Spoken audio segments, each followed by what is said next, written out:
आगे बढ़ेंगे और बड़ी खबर के साथ, जो कि कानपुर से एक बार फिर ट्रेन पलटाने की साजिश सामने आई है। ये बड़ी खबर आपको बता रहे, रेलवे ट्रैक पर एक छोटा गैस सिलेंडर मिला है।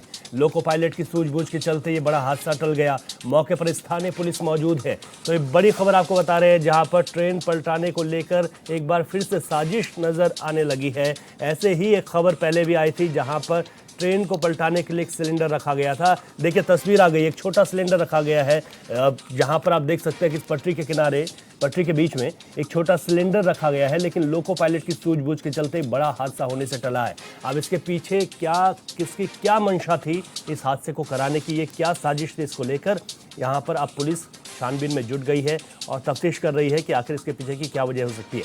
मौके पर स्थानीय पुलिस भी मौजूद है और जिस तरीके से लोको पायलट अगर सूझबूझ नहीं करते तो यहाँ पर एक बड़ा हादसा हो सकता था।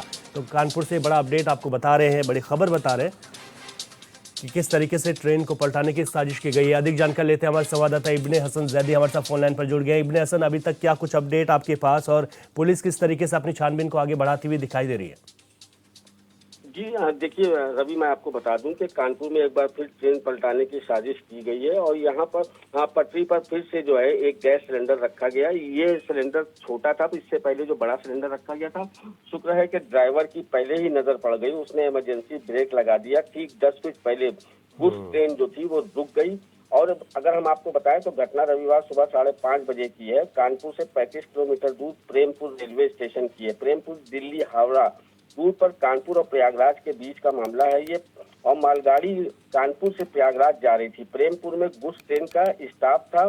ट्रेन की स्पीड धीमी थी। लोको पायलट ने ट्रैक पर जो है सिलेंडर रखा देखा तो घबरा गया, तुरंत इमरजेंसी ब्रेक मारे। ट्रेन रुकते ही सिलेंडर के करीब पहुंच गई थी। रुकते रुकते ड्राइवर ने उतर कर देखा तो 5 किलो का एक गैस सिलेंडर जो पटरी पर सटा कर रखा गया था। उसने तुरंत सीनियर ऑफिसर को सूचना दी। सिलेंडर रखे होने की खबर मिलते ही रेलवे में हड़कंप मच गया था। आपको बता दें कि यूपी में 38 दिनों में ट्रेन पलटाने की ये 5वीं साजिश है। इससे पहले कानपुर में ही 8 सितंबर को कासगंज रूट पर भरा हुआ सिलेंडर रखकर कालिंदी एक्सप्रेस को डिरेल करने की साजिश की गई थी। ट्रैक के पास बोतल में पेट्रोल और बारूद भी मिला था। तो इस तरीके से जैसे ही ये सूचना मिली, वहां पर पुलिस के आला अधिकारी भी मौके पर पहुंच गए हैं और सब पहुंचकर इस पे जांच में जुट गए हैं। हाँ। लेकिन ये यूपी में 8 दिनों में जो 5वीं घटना ये सामने आई है, तो इसको लेकर बड़ी साजिश से इनकार नहीं किया जा सकता है। बहरहाल यहाँ पर अगर हम बात करते हैं तो जिस तरीके से इससे पहले कालिंदी एक्सप्रेस वाले मामले में पुलिस जुट गई थी और जांच कर रही थी, लेकिन अभी तक किसी नतीजे पे नहीं पहुंच पाई थी। और उसके बाद कानपुर में ये दूसरा हादसा जिस तरीके से सामने आया है, तो ये काफी जो है चिंताजनक बात है। बहरहाल पुलिस जो है इसमें वहां पहुंच गई है। रेलवे कर्मचारी अधिकारी भी मौके पर मौजूद है, जांच में जुट गए हैं। अब जांच के बाद ही सामने आएगा कि इसमें किसकी साजिश है और किस लिए ये किया जा रहा है। बिल्कुल ठीक कहा आपने इब्ने हसन, लेकिन सबसे बड़ी बात है कि जब पहले भी इस तरीके की घटनाएं हुई तो उस पर भी अभी तक पुलिस के हाथ कुछ नहीं लगा। ये भी एक देखने वाली बात है। बहुत शुक्रिया आपका विस्तार से जानकारी के लिए। और यहाँ रुकेंगे एक छोटे से ब्रेक के लिए, खबरें जारी हैं।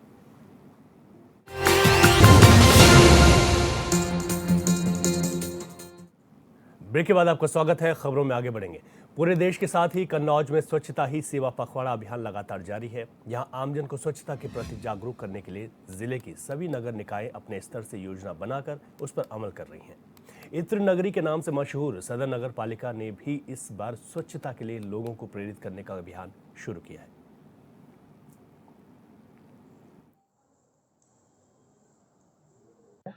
ये अभियान 17 तारीख से शुरू हुआ है और 2 अक्टूबर तक चलेगा।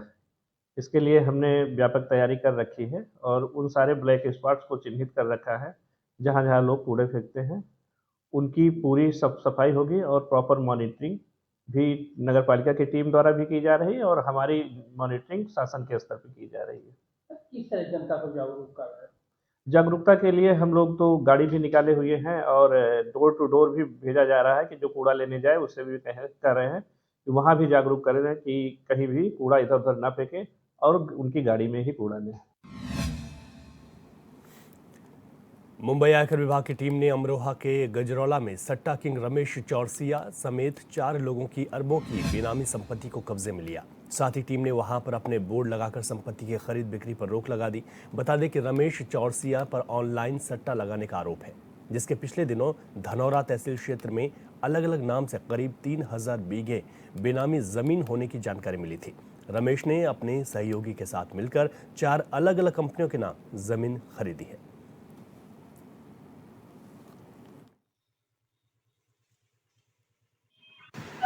ये जो इनकम टैक्स की रेट हुई है ये हुई है रमेश चौरसिया और अचल चौरसिया के ऊपर। ये दोनों जो है मुंबई के निवासी है और इनको इनकम टैक्स वालों ने प्रोविजनल अटैचमेंट करा है इनके गार्डों का प्रोहिबिशन ऑफ बेनामी प्रॉपर्टीज ट्रांजैक्शन एक्ट के अंतर्गत।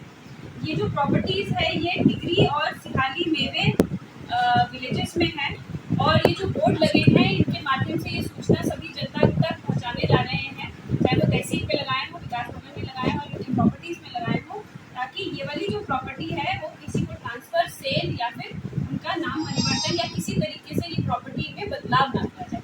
तो ये सभी की जानकारी के लिए है कि इनकम टैक्स ने इन लोगों को बेनामी प्रॉपर्टी के ट्रांजैक्शन में पकड़ा। लगभग कितनी प्रॉपर्टी?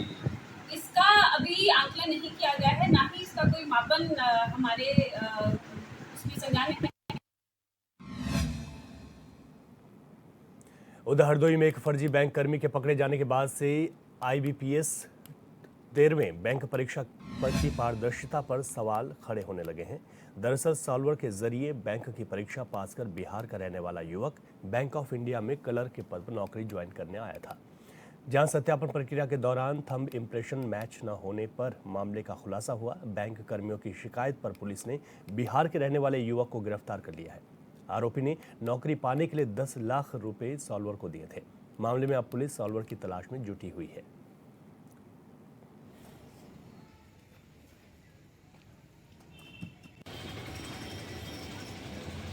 तो सर मेरा एक दोस्त था अमित कुमार, कोई मुझे कोचिंग में मिला था।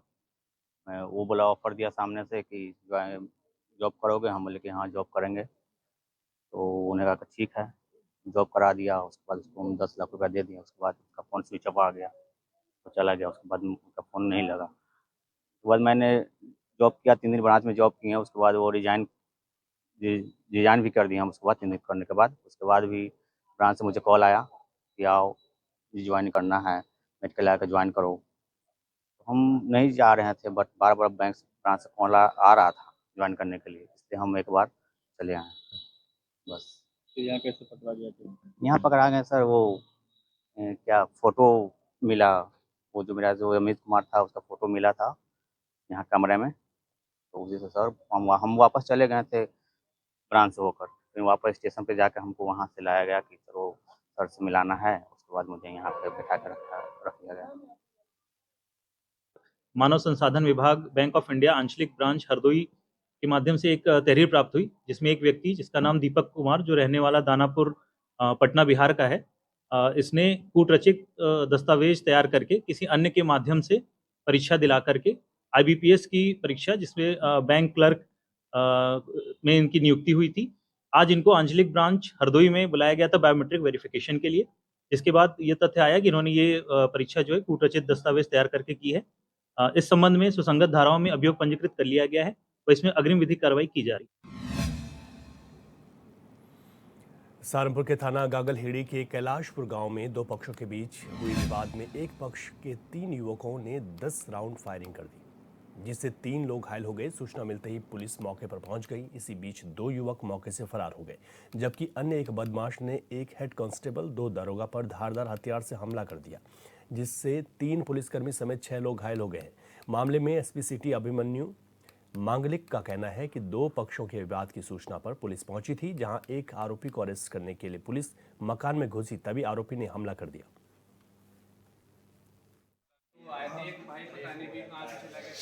जो घटना बताई जा रही है वो 9 से 9:30 के बीच की घटना है। इसमें बताया जा रहा है कि 2 पक्षों में विवाद चल रहा था, एक ही समुदाय के हैं, जिसमें एक पक्ष ने वहाँ पे हवाई फायरिंग भी करी और कुछ राउंड फायर भी किए हैं।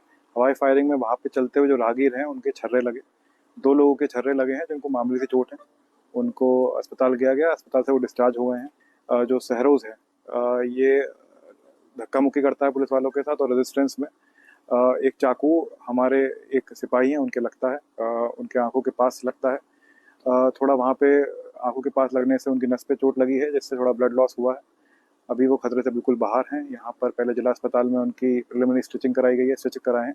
अभी उनको हम मेडिग्राम में लेके आए हैं। सर हम अपने घर के आगे खड़े थे, हमारे घर से पीछे एक कॉलोनी है, वहाँ पे पता नहीं किसी के साथ झगड़ा होया था, तो हम अपने घर के आगे खड़े, वो 3 लड़के थे जो एक्टिवा पे आए, उन्होंने फायरिंग स्टार्ट करी, 4-5 बार करी और हम 3-4 जने खड़े थे और उन्होंने फायरिंग करी, मेरे यहाँ पे भी लगाए और यहाँ पे भी और यहाँ पे भी लगी। हमें नहीं पता कि इनके साथ क्या चल रहा है।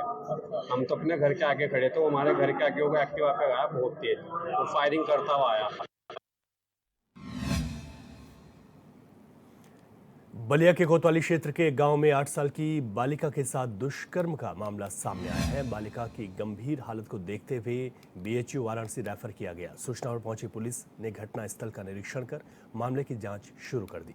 पुलिस अधीक्षक ने बताया कि तहरीर के आधार पर 2 बाल अपचारियों को चिन्हित कर पूछताछ की जा रही है।